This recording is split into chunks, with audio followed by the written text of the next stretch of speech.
Jeff Teague has found himself some serious hot water after saying the Fever is better without Caitlin Clark. Y'all are sitting here trying to say the Fever play better without Clark. When Jeff Teague talks about Caitlin Clark, it's so he can get views. Caitlin Clark and the media have completely forgot how good Caitlin Clark is at the sport of basketball. I'm starting a Caitlin Clark hate train. Me doing that. So Jeff Teague stated he's starting a Caitlin Clark hate train. Just moments ago, Jeff Teague claimed the Fever don't need Caitlin Clark and said they look better without her. Really? The same Caitlin who snapped a 7-year playoff drought and gave the Fever their first winning record in nearly a decade? That's not just disrespect, it's delusion. If you stand with Caitlin Clark, drop a 100% in the comments right now. Let's dive into it. Proof. Yeah. We don't need CC. Let me rock out. I've been saying that. I ain't trying to start no riffraff, but that zero clean. Jeff Teague dropped one of the most dismissive takes we've heard yet about Caitlin Clark, and it wasn't subtle. On his podcast, he boldly claimed, "We don't need CC, let me rock out," and doubled down with, "She good, but she not that good." I'm starting a Caitlin Clark hate train. Me doing. As if that wasn't enough, he capped it off by saying he's starting the Caitlin Clark hate train. So Jeff Teague is pushing this narrative, I believe, to stay in the algorithm. Let that sink in.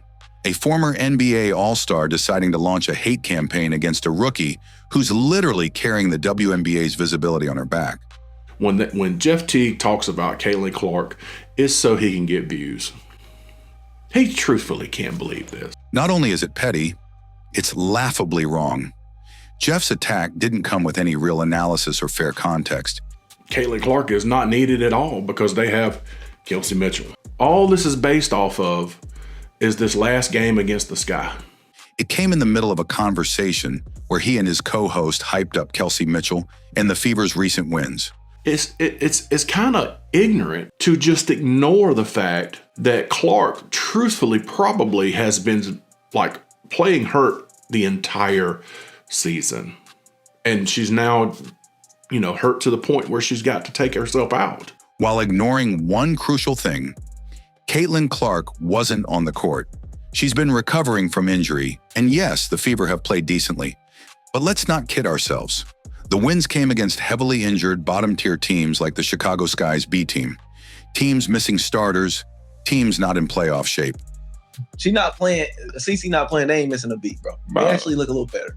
Cause they ain't shooting them wild-ass threes. She got the ball, bro. It look real fluent out there. Jeff and his brother used those games to build a shaky narrative that the team looks more fluid without Clark, that they're not taking wild threes, and that they don't miss a beat in her absence. Pre even the second injury, Caitlin Clark was averaging 21 points and 9.5 assists per game. And they beat the undefeated at the time, Liberty. They beat they'd beaten the Dream, who were the third seed at that stage in the WNBA. But stats and history say otherwise.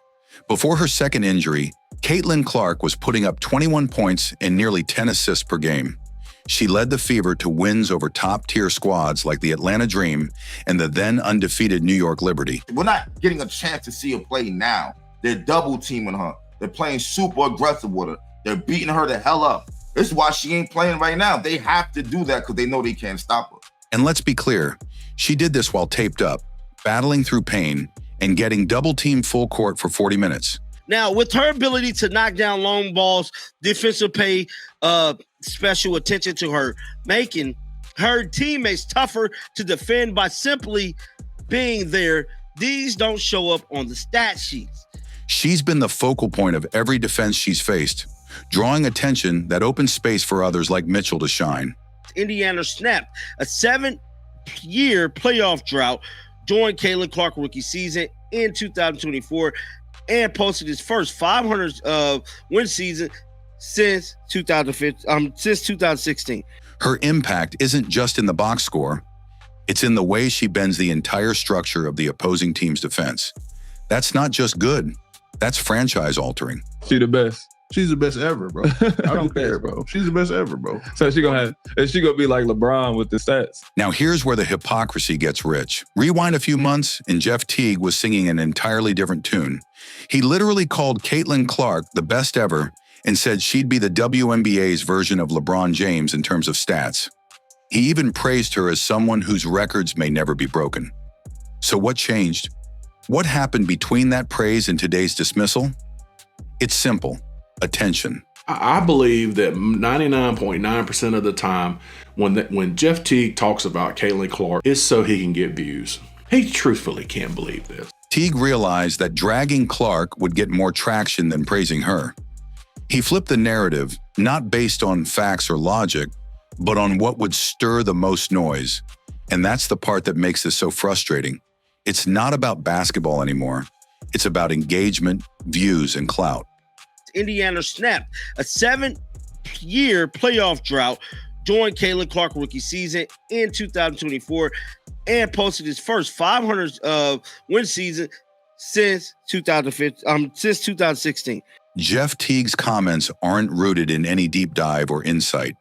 They're clickbait in podcast form.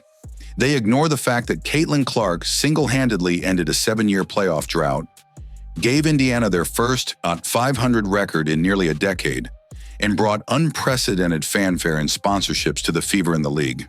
She often opts to kind of be a part of the team. She often opts to, I'll just be there and do what we're all doing, and I'll make sure or in this case, I won't be seen for a reason so that I don't blow up the spot. They ignore that no other player in the WNBA is guarded like Clark. No one is double-teamed 94 feet from the basket. No one gets fouled as hard, pushed as often, or disrespected so publicly, yet keeps showing up to compete at the highest level. This wasn't just a hot take. It was a lazy, opportunistic attempt to tear down a player who's done nothing but elevate the game. CC not playing, they ain't missing a beat, bro. They actually look a little better. Cause they ain't shooting them wild ass threes. She got the ball, bro. It look real fluent out there. For all the noise Jeff Teague made about Caitlin Clark being not that good and the Fever supposedly playing better without her, the facts tell a very different story. Let's start with the numbers, because unlike biased opinions, the numbers don't lie. When Caitlin Clark is healthy, the Fever was playing at 8-5. Without Caitlin Clark, they're sitting at 7-7.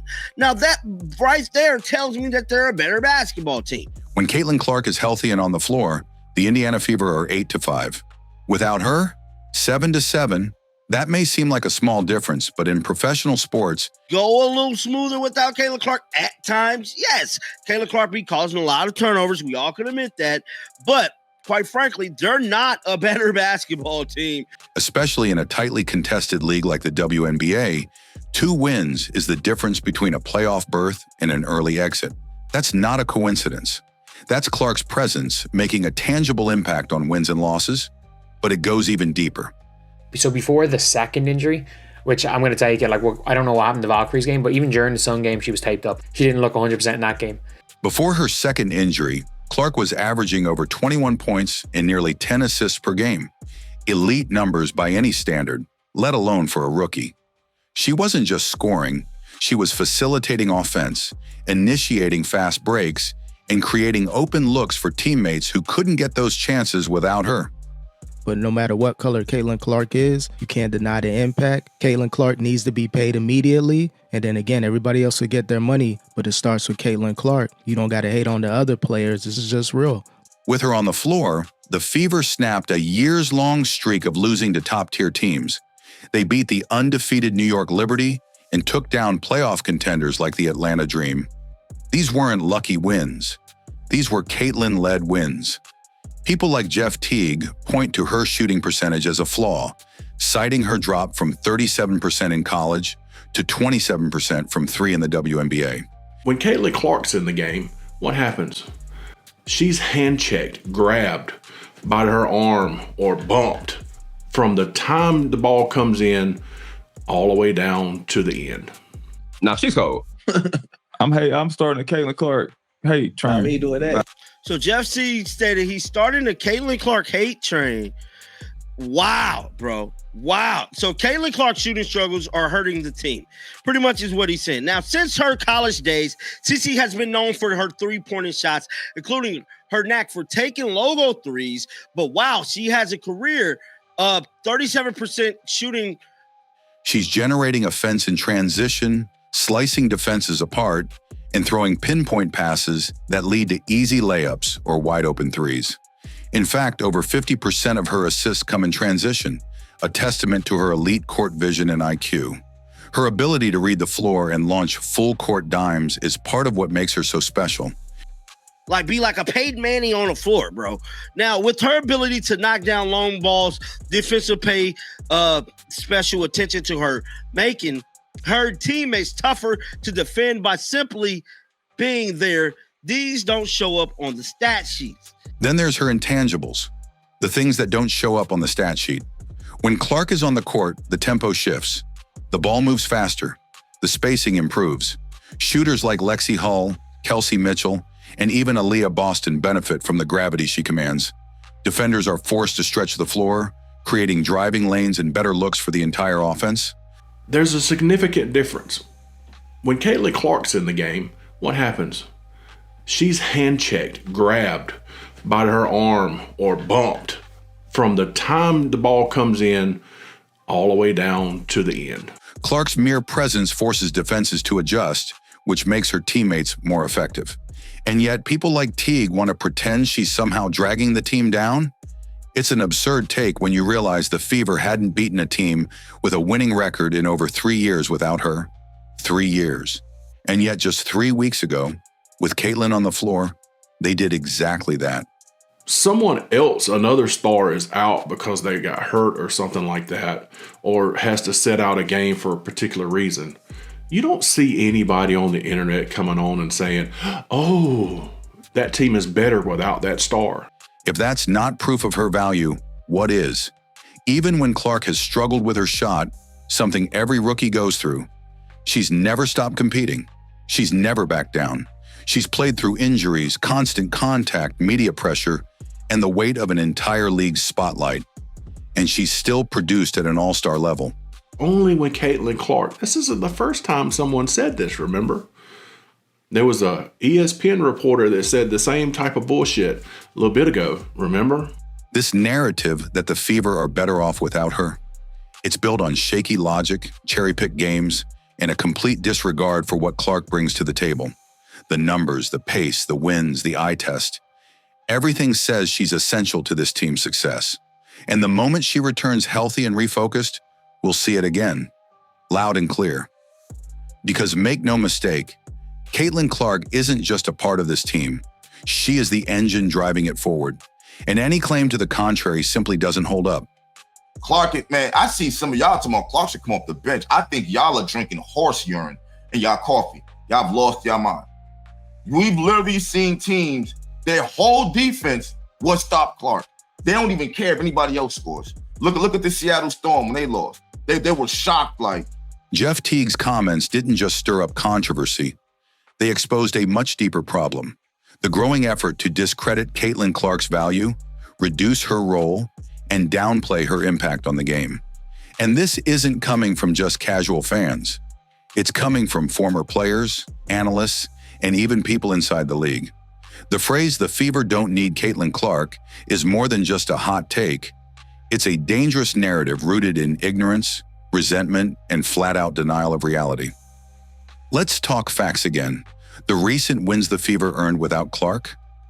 This new little wave of... They are, but I just hate that because, like, this is what we've always wanted as a league. So, like, who cares who gets the credit? And if you're smart, you're making money off of them. Yeah. Like, you are literally making money from the viewership. And what she made, the chirp was about how she didn't help plan the fucking Who cares? shirts. Like, who cares? You know what I mean? Like, I just hate when, like, people do stuff. They came against severely undermanned teams, including one where the Chicago Sky's B team took the court, missing several starters. But somehow a win against that lineup becomes proof that Indiana doesn't need its most valuable player. That logic collapses under the slightest scrutiny. You can't evaluate team success by looking at a few cherry-picked games, especially when those games are against the bottom of the league. But that's exactly what critics like Teague are doing. I watched the game. I don't even know if Jeff Teague even watches the games. He just comments because he saw a big number that somebody put up. They're inflating shallow victories and ignoring the actual trends. And here's what's even more ridiculous. This entire debate ignores the physical beating Clark has taken all season. She's been shoved, body-checked, face-guarded full court, and hacked on drives with minimal whistles from refs. Y'all are doing good. Y'all are maintaining. But we can't front. This is the same team that lost to the Connecticut Sun, the same team that lost to the Sparks. You know what I'm saying? So I got to see more. We can't just run with this narrative right now. We got to see more. And you better believe when Clark comes back here, you're going to see the difference. Our scoring is still terrible. She's been targeted because of who she is and how much attention she brings. She's been held to a completely different standard. When other stars go down with injury, nobody rushes to say their team is better off. But when Clark sits, suddenly the narratives shift. Why is it only Caitlin who's treated like she's replaceable? The next closest person to me did it in 700. Do the math. So he verbatim admittedly Caitlin Clark is the best. I don't know, man, but this whole Caitlin Clark this whole thing that they're better without Caitlin Clark is irrelevant. Why is it only her whose value is questioned every time she misses a game? Even Clark's own teammates and fans know how ridiculous this is. They've said it plainly. She draws defenders, opens space, and elevates everyone on the floor. Now, Caitlin Clark is a difference maker for the Fever, bro. Despite her shooting struggles this season, Caitlin Clark is scoring 16 points per game while averaging 8 assists per game, bro, which is second in the league behind who? Alyssa Thomas. The offense flows differently because of her, and it's not just about what she scores. She brings attention, sponsorships, ticket sales, viewership, and energy. No other rookie in recent memory has changed a franchise's identity this fast. She's not just a player, she's a phenomenon. Roof. Yeah. We don't need CC. Let me rock out. I've been saying that. I ain't trying to start no riffraff, but that zero clean. So let me hold it down. Nah, she cold. And when CC's back healthy, that's the best backcourt in the W.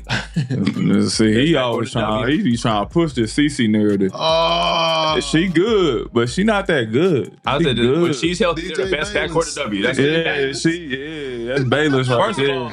So when Jeff Teague, who once praised her as the best ever, suddenly flips and says the team doesn't need her, it's not just a contradiction, it's clout chasing.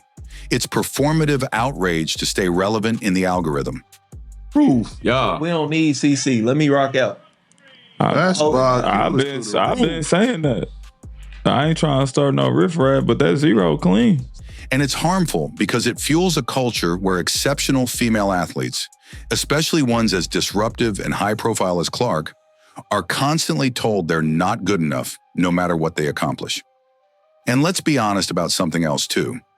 Caitlin Clark is being asked to carry a lot.